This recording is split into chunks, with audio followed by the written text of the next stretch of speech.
నమస్తే, welcome back to మన channel బంగారు తల్లి.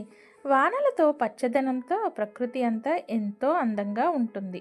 ఈ శుభగడియల్ని వెంట పెట్టుకొని శ్రావణ మాసం శోభాయమానంగా వచ్చేసింది.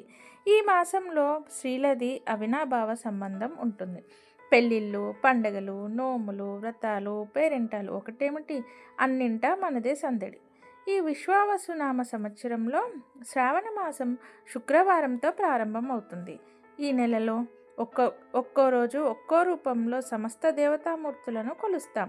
ముఖ్యంగా జగన్మాతను గౌరిగా, లక్ష్మిగా ఆరాధించి ప్రసన్నం చేసుకోవడం మన సాంప్రదాయం.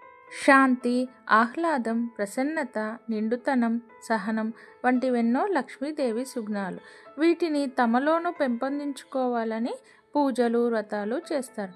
ముఖ్యంగా ఈ నెలలో వచ్చే సోమవారాలతో పాటు మంగళవారం మంగళగౌరి నోము, శుక్రవారాల్లో వరలక్ష్మి వ్రతం ఆచరిస్తారు. అంతేకాదు పౌర్ణమి రోజున ఆడపిల్లలు తమ సోదరులకు రక్షాబంధన్ కడతారు. ఎలా చూసినా ఇది ప్రత్యక్షంగా అతివలకు, పరోక్షంగా వారి కుటుంబాలకు శుభాలను ప్రసాదించే మాసం కాబట్టే దీన్ని స్త్రీల మాసంగాను చెప్తారు. ఈ శ్రావణ మాసంలో మీకు, మీ కుటుంబ సభ్యులందరి కోరికలు నెరవేరాలని, హ్యాపీగా సంతోషంగా ఉండాలని మనస్ఫూర్తిగా కోరుకుంటున్నాను. ఈ వీడియో కనుక మీకు నచ్చినట్లయితే లైక్ చేయండి, షేర్ చేయండి, సబ్స్క్రైబ్ చేసుకొని సపోర్ట్ చేయండి. Thank you.